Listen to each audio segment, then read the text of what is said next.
અને પોતાનું નામ દર્શાવી શકે છે, જેથી અમારાથી ઘણી બધી ભીડમાં અમારાથી કોઈ આપણા રાધનપુર વિસ્તારના લોકપ્રિય ધારાસભ્ય અને જેમણે હમણાં સમાજને ઉપયોગી એવી ઘણી બધી વાતો કરી એવા માન્ય શ્રી લવિંગજીભાઈ ઠાકોર, કાંકરેજ વિધાનસભાના લોકપ્રિય ધારાસભ્ય અને સમાજ માટે શિક્ષણની એમણે માર્ગદર્શન આપ્યું એવા માન્ય શ્રી અમરતજીભાઈ ઠાકોર, એવા જ હમણાં અહીંયા 11 લાખ રૂપિયાની એમની ગ્રાન્ટમાંથી જાહેરાત કરી અને શિક્ષણનું કામ આ સમાજના આંગણે થાય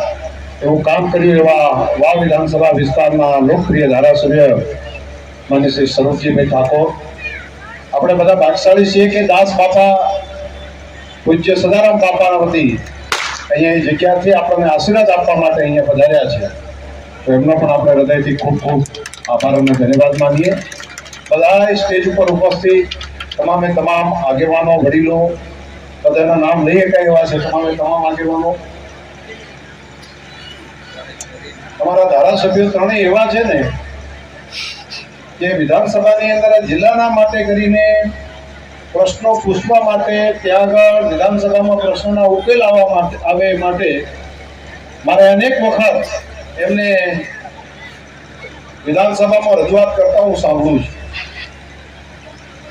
વિપક્ષમાં રહેલા હોય તો અમરતજી હોય તો એ ધારદાર રજૂઆત ત્યાં આગળ આ જિલ્લા માટે કરતા હોય, શાસક પક્ષમાં હોય તો માન્ય લવિંગજીભાઈ અને એ ત્યાં રજૂઆત કરતા હોય, નવા હોય તો સ્વરૂપજીએ આ વિધાનસભામાંથી સૌથી વધારે પ્રશ્નો પૂછી અને પ્રશ્નો ઉકેલ લાવવાનું કામ પણ કર્યું છે. એટલે વિધિવત રીતે હું ત્રણેય માન્ય ધારાસભ્યશ્રીઓને હૃદયથી અભિનંદન આપું છું કે પ્રજા માટે પ્રશ્ન એનો ઉકેલ લાવવા માટે ખાલી પ્રશ્ન પૂછવા એ પૂરતું નથી હોતું, પરંતુ પ્રશ્નની ઉકેલની દિશામાં આગળ કઈ રીતે વધવું. નહીં તો રજૂઆત તો બધી કરી શકાય, પરંતુ રજૂઆત કર્યા પછી એનો ઉકેલ લાવવાની દિશામાં અમાન્ય ત્રણેય ધારાસભ્યશ્રીઓ સક્રિયતાપૂર્વક જે અહીંયા ભૂમિકા ભજવે છે અને અહીંયા ત્રણેય ઉપસ્થિત છે, ત્યારે ત્રણેય મિત્રોને હૃદયથી ખૂબ ખૂબ અભિનંદન પણ આપું. જે દીકરા દીકરીઓ પ્રભુતામાં પગલાં માંડ્યા છે આજે, એમને હૃદયથી ખૂબ ખૂબ શુભાશીષ, શુભેચ્છાઓ, અને સાથે એમના મા બાપને ધન્યવાદ ને અભિનંદન કે તમે સમાજના આંગણે આવી અને આજે દીકરા દીકરીઓના લગ્ન કરાવ્યા છે. આનાથી મોટું પુણ્ય બીજું ના હોઈ શકે, કેમ કે આ સમાજના આંગણે છે ત્યારે જ માન્ય ધારાસભ્યશ્રીઓએ વાત કરી એ પ્રમાણે આ સ્ટેજ ઉપર આટલા બધા આગેવાનો છે, એ તમને શુભેચ્છા આપવા ઘરે ન આવી શકે એક લગ્ન કર્યો હોત તો, પરંતુ સામૂહિક રીતે સમાજના આંગણે છે ત્યારે તમને બધાને આટલા બધા આશીર્વાદ આપવા માટે પણ આવ્યા છે. તમને જીવનની અંદર ખૂબ સફળતા મળે, સુખ સમૃદ્ધિ મળે એવી હૃદયથી ખૂબ શુભકામનાઓ. અને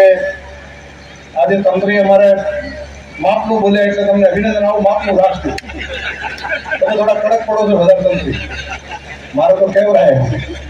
તમે કામ ખૂબ સરસ કરો છો, તમે શિક્ષણ માટે જીવ બાળીને કામ કરો છો, દીકરીઓ માટે ભણાવવાનું કામ પણ તમે આટલું બધું સરસ આગળ ટીમ કરો છો. એમાં કોઈ વાત પેલું નથી પીરાજી, પણ થોડા બોલવામાં થોડા કડક છે, તો એમાં થોડા સુધારો કરજો એવી મારી અપેક્ષા છે. થાય તો કરજો, બાકી હું તો તમને વિનંતી કરું છું, મારી તો ખાસ આગ્રહ ભરી વિનંતી છે કે કાંઈક કરો, આવું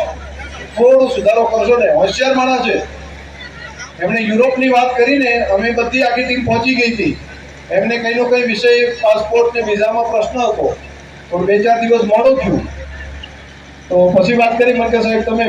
યુરોપની ટીમમાં આપણી ટીમ જાય છે બધી ડેરીની, તો મેં ક્યારે જીવનમાં યુરોપ જોઈશ, હું ક્યારે આટલા બધા દેશ જોઈશ, તો જર્મની હું ક્યારે જોઈશ, હું બાકીના દેશો ક્યારે, સ્પેન હું ક્યારે જોઈશ. તો મારે તો ઈચ્છા છે મારે આપવું છે. હવે સરકાર, ત્યાંની સરકાર વિઝા આલે તો અવાય યુરોપની, એટલે પછી પાસપોર્ટમાં પાછા નાના મોટા ડખા તો હોય, પાસપોર્ટ પછી વિઝા લેવાના, વિઝા ત્યાંથી યુરોપમાંથી મળ્યા, અને પછી એકલા વિમાનમાં બેસીને 2 ફ્લાઇટો બદલીને, એક વચ્ચે દુબઈ કદાચ હતું કે, અને ત્યાંથી છેક જર્મની સુધી માણસ એમને બીજી ભાષા ફાવે નહીં તો પણ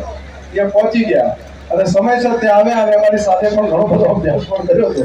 એટલે મારે આજે યાદ પણ કરાવવું પડે કે કોઠા હું જોઈએ ને એટલે લોહીથી ઘણી વખત કોઠા સુધી માણસ ઘણું કરી શકે. તો આવા એક આગેવાન તરીકે છે, અમથુજી કોઠા સુધી તો ખૂબ છે, ખાલી બોલવાનું થોડું ધ્યાન રાખે હરકું થઈ જાય અમે कोशिश કરશો कोशिश करने वाले की कभी हार नहीं होती तो सारा काम માટે કોશિશ કરો એટલે થશે અને બીજું તમે હું ભાઈ સ્વરૂપજીને અભિનંદન આપીશ કે એમણે આ શિક્ષણ માટે 11 લાખ રૂપિયા દાન આપવાની જાહેરાત કરી અમને હૃદયથી ખૂબ અભિનંદન આ શિક્ષણના કામ માટે સારો નિર્ણય તમે કર્યો અને સારું કામ આગળ વધતું હોય એમાં કંઈ મારા લાયક પણ કંઈ હોય તો મને કહેજો હું ધારાસભ્ય અહીંયા નથી ધારાસભ્ય તરીકે ખરાબ છું પણ કોઈ રાજ્યસભાના સભ્યને કે અન્ય કોઈને કહેવું હોય તો કહીને પણ વ્યવસ્થા તંત્રી અમે કરાવીએ છીએ